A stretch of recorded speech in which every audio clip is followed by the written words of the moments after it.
Hey guys, in this episode we're gonna be talking about one of the deadliest hitmans of New York City and also one of the most feared gangsters from Brooklyn, Greg Scarpa.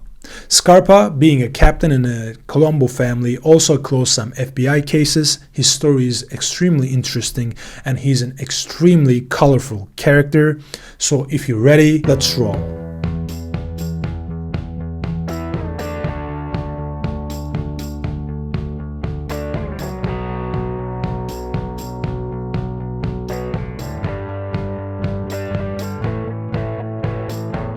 Scarpa family's roots go back to northern Italy, a rarity in the American underworld which is mostly comprised of Sicilians and southern Italians. North Italy controlled money and power. Greg was born on May 8, 1928 in New York City. His family were first-generation immigrants. Scarpa grew up in Bensonhurst, southern Brooklyn. It was an Italian neighborhood where notorious mob figures like Sammy Gravano from Gambino family, Tommy Pitera, a Bonanna soldier, and a longtime Colombo family boss Carmine Persico were from. Greg's father was delivering coal during the Great Depression years, and little Greg used to help his dad. Struggling all day in cold dirt and extremely tired, Greg got fed up with this job soon and hated it. He refused to have the same fate with his old man. The glamorous life of the gangsters of Bensonhurst was simply too attractive for Greg and his brother Sal. Soon they got involved with the criminals of the neighborhood. Being 210 pounds, Greg was already a scary-looking fella. He was fit to be an enforcer. Also, the coal business gave him a lot of physical strength. He got under the wings of Carmine Persico, a rising star in the mob world at the time. Also known as the Snake, Persico was a natural Machiavellian, and in his early career he was a member of a rebellious faction in the Colombo family, the Gallo crew. But he was soon to be defected to the enemy side, Profaci. In the future, young Scarpa was to reflect this pragmatic attitude that he learned from his mentor to his criminal career in the following years. Greg married Connie Forrest in 1949, and he was gonna have 4 children from this marriage. And his son, Greg Jr., was gonna follow his father's footsteps into the world of crime and up to the position of a caporegime. Soon after this marriage, Greg starts a relationship with a young girl named Linda, with whom he was to have 2 more children. The extramarital affair was to last more than 30 years. Scarpa never hid this gangster life from his family. He decided to pursue his career openly. Interestingly, his mistress Linda started to have a relationship with the handsome Larry Mazza. A relationship was known to Scarpa, who simply allowed it to happen. Larry was gonna be a key member of his crew and his right-hand man and most loyal soldier. Greg Scarpa is indeed an eccentric mafia figure. He named his social club, his crew's main hangout, Wimpy Boys Social Club. Now Wimpy means weak, coward and feeble, and the club he named Wimpy was a hangout for most notorious cold-blooded killers in the Colombo family. Apparently Greg loved the irony. Greg also loved to spend money. He was a flamboyant man, always wearing 7-carat diamond ring, a watch with diamond pieces in it, and always carried $5,000 in cash in his pocket. During his career, Greg was into dealing drugs, loan sharking, armed robberies including bank robberies and jewelry heists. He led a car theft ring and committed credit card frauds by stealing cards from people, as credit cards were a new thing back then in the 1980s, where you didn't have much precautions and security checks for credit cards. Thus, once your information was in the hands of a gangster along with your card, that was it. With money from such activities, Greg purchased real estate in Las Vegas, Brooklyn, Florida, and Staten Island. Not only for himself, but he bought some of these places for his family as well as for his mistresses. Within time, Scarpa became the ultimate mob boss of Bensonhurst and southern Brooklyn. His gang was also at the top of their game as they scored $15 million from a bank robbery in 1974. By the way, another source of income for Scarpa was bookmaking, as he made $2.5 million annually from illegal betting. Drug business put $70,000 in his pockets on a weekly basis. Scarpa was a tough gangster. He didn't hesitate killing anybody. He was also a smart guy and he was a good earner. As much as his brains and his brawn were responsible for his success, there was another card up his sleeve that ensured him so much power and immunity, which was none other than FBI. This story goes back to 1962, where during an armed robbery, Greg Scarpa got arrested. Facing a long term in prison, Scarpa agreed to become an FBI informant. He was accepted into the FBI's top echelon informant program. Do not confuse the top echelon program with witness protection though, because top echelon was about gathering information from criminals. Thus the program was allowing the career criminals to continue their life of crime, so in Greg's case he was allowed to play the role of the made member in the Colombo family. So he didn't have to leave the street or give up on his role as a mob boss. He's supposed to be under FBI supervision though, regarding his illegal activities. There's supposed to be a certain limit to what crimes he was allowed to commit, which is supposed to hinder him from committing serious crimes like murder. The main idea of the program was to gather information from the underworld figures like Greg, so that they'd be updated on what's what regarding to the Colombo family, other families, streets of the New York City, etc. In return, the gangsters got protection and money. Greg was literally getting paid for the information he gave to the FBI. His information was valuable, for Greg was a made guy and a rising star in one of the 5 mafia families of New York City. He was a tremendous value to the FBI. Scarpa, who was a true Machiavellian along with being a ruthless killer, abused this information position for his own benefit. He continued committing crimes on the street without any major arrests for about 42 years and got away with a total of 20 arrests. He also used top echelon to eliminate inner family competition. Anybody who was to challenge Greg within La Cosa Nostra would somehow end up by being targeted by the FBI. Reportedly, Greg Scarpa's manipulations played a role in the assassination of Joe Colombo, Gallows Crew elimination, and even in the commission case of the 1980s, which led to the arrest of the top members of the 5 families like Carmine Persico, Paul Castellano, and Tony Salerno. He also got paid well by the FBI. It is believed that he got more than $185,000 from the FBI and bonuses for specific confessions. Another devious method Scarpa invented to skim the FBI was to commit the robbery first and then let FBI know about it. Once Greg fenced his share of the loot, the FBI was to secure the rest of the stolen items, for which Greg was also getting paid. He also got a percentage from the insurance money the robbed place would get. So Greg was making money both from the robbery itself and the process that went on right after it. He guessed the robbery money, the insurance money, and a payment from the FBI for sharing all the intel. So in short, being an informant was just another racket for Greg Scarpa. But the Grim Reaper was to serve FBI in an unimaginable way. It took place after 3 killings of Mississippi, the incident also known as Mississippi Burning Murders. And Greg was gonna solve the case. After the Civil War, slavery was abolished in the United States in 1865, but Jim Crow laws were still in effect up until 1960s. These were segregation laws regarding blacks and whites, which banned interracial marriages, included separation of 2 races in public places, such as segregated neighborhoods, buses, restrooms, workplaces, etc. With the famous counterculture movements of the 1960s, civil rights movements in the United States gained momentum. African Americans and the people who supported their civil rights were highly opposing Jim Crow laws. Meanwhile, in conservative states like Mississippi, white supremacist movements like Ku Klux Klan were taking counteractions against the civil rights activists.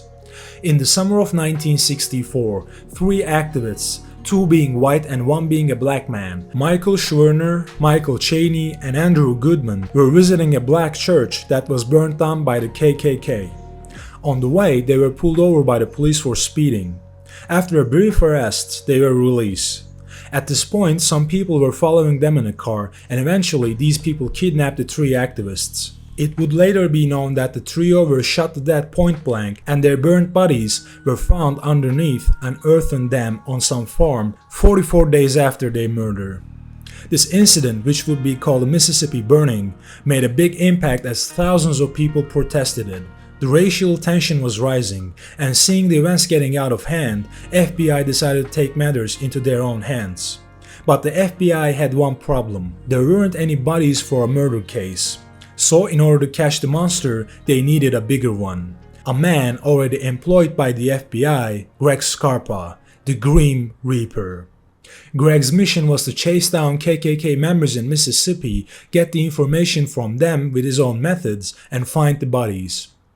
Now imagine a wise guy from Brooklyn, Greg Scarpa, who usually wears suits like the other mobsters wearing pinky rings, walking down southern Brooklyn streets, visiting nightclubs, leaving all these behind, goes to the countryside, to a place which is famous with its rivers, swamps, alligators, and rednecks, Mississippi.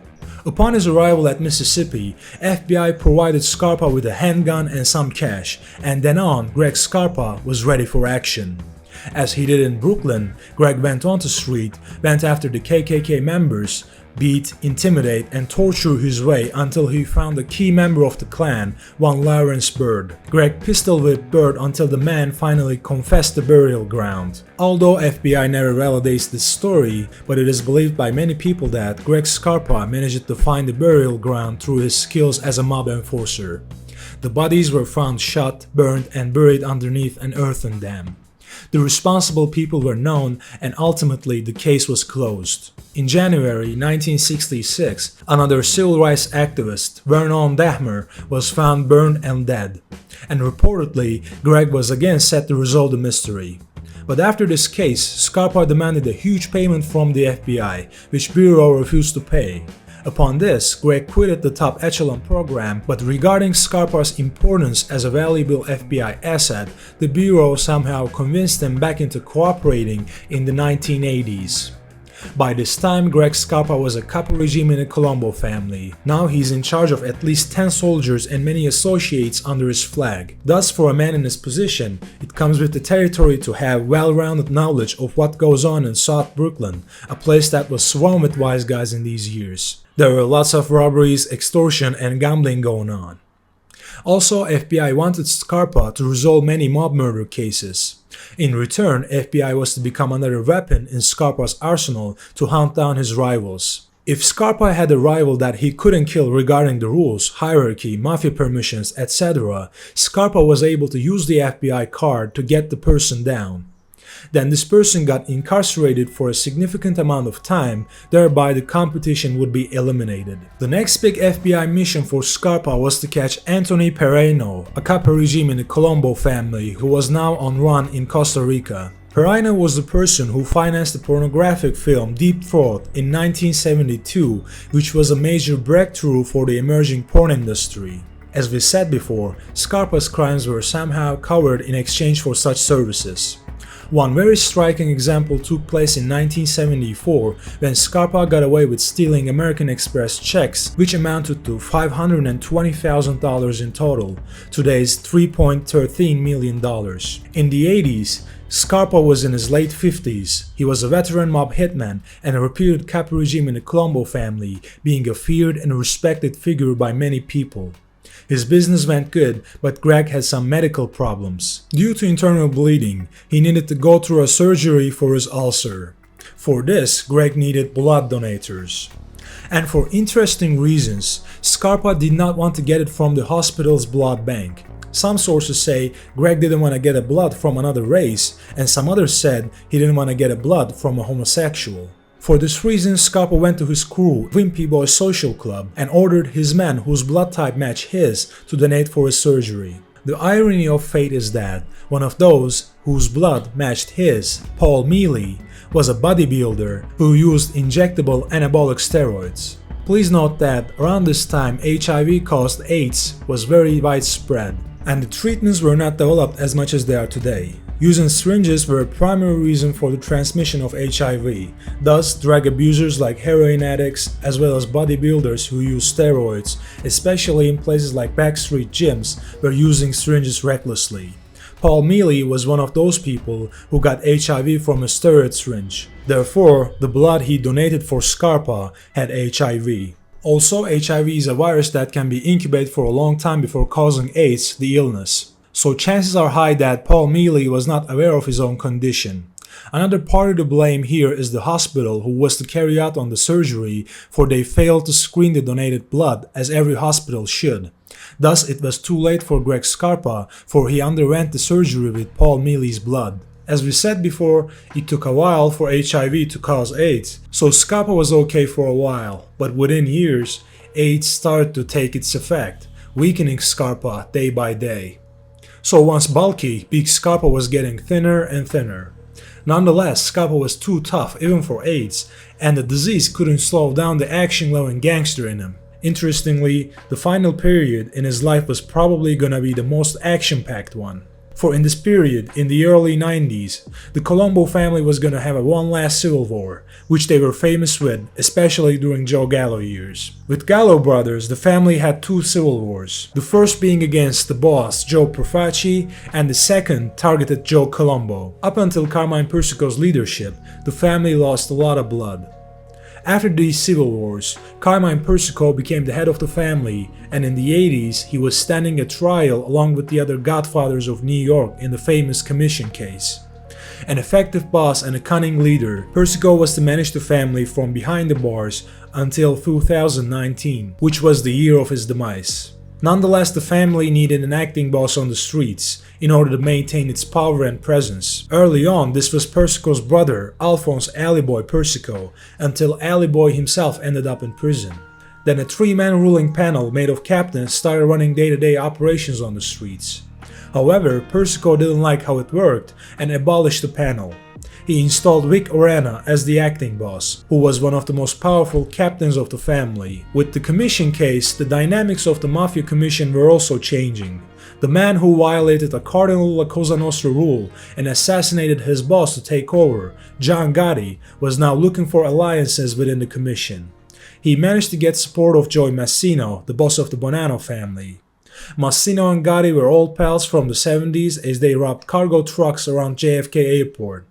Also, the Bonanno family had lost his seat in the commission after Donnie Brasco incident, an FBI agent who was about to become a made man in the family right before the FBI called the operation off. Therefore, with Gotti's support, Massino was able to get the chair back in the commission. By doing so, Gotti maintained the balance in the commission against his rivals, Genoese and Lucchese family leaders. So Colombo family's alignment was to determine the dominant force in the commission. The official boss, Carmine Persico, was not the man to side himself with the thuggish John Gotti. So John Gotti needed someone else in charge of the Colombos in order to get them on his side, and egged on the acting boss Vic Orena for takeover, just like Gotti himself did. Orena was to become Gotti's last ally to tip the balance off in his favor in the commission. And for Vic Orena to make his move, Gotti himself constituted the ultimate example for an aggressive takeover. The incarcerated boss, Carmine Persico, had agreed to let his life story to be broadcasted on TV, so during his meetings with the channel crew, ambitious Orena took advantage of the situation. Vic Orena went to the commission and told the other bosses about what Persico was about to do. He was wishing them to depose Persico. Of course, Persico was not planning on any confession by giving information that wouldn't cause any arrests, but as we know from Joe Bonanno's biography well that even these harmless intentions can get many people arrested and mafia exposed. The commission did not decide to depose Persico outright, as they made a counter-offer to Orena. If he could get the support of the majority of the captains in the Colombo family, the commission was going to approve his official leadership. Henceforth, Orena was to start election campaign regarding other capo regimes in the family. Upon this, Orena goes to his consigliere Carmine Sessa and orders him to feel out the captains by meeting them one by one. Sessa, a Persico loyalist, immediately reports this to Persico. The incarcerated Persico then orders Sessa to kill Orena. Sessa gathers a three-man hit team and strikes Orena at his Long Island home in 1991. But before they can carry out the attempt, Orena recognizes Sessa and his men outside his house and leaves the place before the hitman had any chance. This attempted hit triggers the mafia war between the Orena and Persico factions, which would take 2 very violent years. Persico was in prison for life, so it was Greg Scarpa, the Grim Reaper, who was gonna be his field marshal to fight this war. Victor Orena had 2 powerful captain marshals against Scarpa, a powerful captain Wild Bill Cutolo and Nicky Black Grancio. Until 1993, the Colombo family mobsters were on a hunt, armed with pistols and shotguns, driving in each other's neighborhoods to take down an enemy or two. Armed to the teeth, the mobsters were patrolling the streets of Brooklyn. Reportedly, despite the fact that Persico had the official title, most made men in the family were supporting Orena, so early on Persico faction was the losing side. Orena faction wanted to eliminate Scarpa to end the war as fast as possible. On November 18, 1991, Greg Scarpa was driving his daughter Linda and her 8-month-old daughter in the streets of Brooklyn when Mafia Hitman attacked. Scarpa hit the gas and managed to survive the attempt. Furious for what his granddaughter and daughter had gone through, Scarpa vowed for revenge. A Vincent Fusaro from Cutolo's crew was hanging garlands on his house for Christmas when Scarpa and his crew attacked them. From the van his men drove, Scarpa opened fire with his carbine. Fusaro was out. Just like this one, for every successful hit Scarpa carried out, he sent the code 666, the number of the beast, to the consigliere Cesa's beeper, so Cesa knew the deed was done. In another one of those hunting sessions, Scarpa was again riding shotgun, carbine in his hand, looking out for the kill. Larry Meza then spots the truck of one of the key leaders of the Persico faction, caporegime Nicky Black. Scarpa's driver immediately turns the wheel toward the truck, and meanwhile, Nicky Black was in the parked truck, talking with the guy in his crew, Anthony Bianco. Instantly, Scarpa opens fire at Nicky Black, but the old rifle's mag comes out right in the middle of the action. Upon this, Larry Meza pulls out a riot shotgun he stole from a police car and shoots Nicky Black right in the head in a close distance. Nicky Black dies on the spot. As the fighting was going good for Scarpa, by 1992 his AIDS was emerged, and yet Scarpa told the other people he had cancer. Because in these years, AIDS was identified with homosexuality, and this was certainly not acceptable in Scarpa's macho environment. Scarpa also filed a suit against the hospital that did the surgery. The hospital, for not screening the blood they gave to Scarpa, paid $300,000 compensation money to the Scarpa family. By 1993, there were two strong men alive on both sides of the war. One was Scarpa, the other was Wild Bill Cutolo. Cutolo was a notable figure. Being born in 1949, Wild Bill was a board member and a fundraiser for a leukemia association, along with other leukemia-related organizations. Known as a violent man, Cutolo was into labor racketeering, gambling, extortion, and he controlled several restaurants and nightclubs. He was an ambitious man like Orena, whom he allied in order to get the share of the loot. Along with this attempted murder on Greg, Cutolo was responsible for a lot of violence during this period, as he personally tried to murder a high-ranking Persico ally, Joe Cacachi. It was not easy to get Wild Bill, so Scarpa resorted to his secret weapon, FBI. Wild Bill Cutolo and 6 members of his crew were arrested and held without bail on racketeering murder charges. So another Persico enemy was eliminated. Thus, after a heavy fighting, the early winner of the war, Orena, was now on the losing side, mainly thanks to the efforts of Greg Scarpa. In 1992, he was also indicted on 3 mob-related murders. He was also fighting AIDS on the home front as the disease ate him up day by day. Yet even the AIDS wasn't strong enough to kill the gangster in Scarpa. On December 29, 1992, in his sickbed, Scarpa learned that his son Joy was attacked by 2 Lucchese family mobsters. After a drug-related beef, Michael DeRosa and Ronald Moran threatened Joy, who told about this incident to his father at home. In his 64, with AIDS and under arrest, Scarpa took his pistol, went to DeRosa's place and started blasting. As they exchanged fire, Scarpa shot DeRosa, but he got shot by Ronald Moran right in the eye. Being a cold-blooded killer he is, Scarpa easily drove back home, got a bottle of scotch and dressed his wound. After all the action, a calm Scarpa goes to the hospital and gets a proper treatment. Violating his house arrest, Scarpa was sent to jail. Scarpa then pleaded guilty to 3 murders he was incited with, probably assuming he'd die soon and to spend money on lawsuits etc. would be pointless. He'd rather leave the money to his family. He received life in prison, his FBI protection being long gone. The notorious gangster who once terrorized the streets of South Brooklyn, Greg Scarpa couldn't combat AIDS anymore and died on June 4, 1994 due to AIDS. Scarpa was in his 66. Thanks for watching guys, please don't forget to like and subscribe, thanks in advance.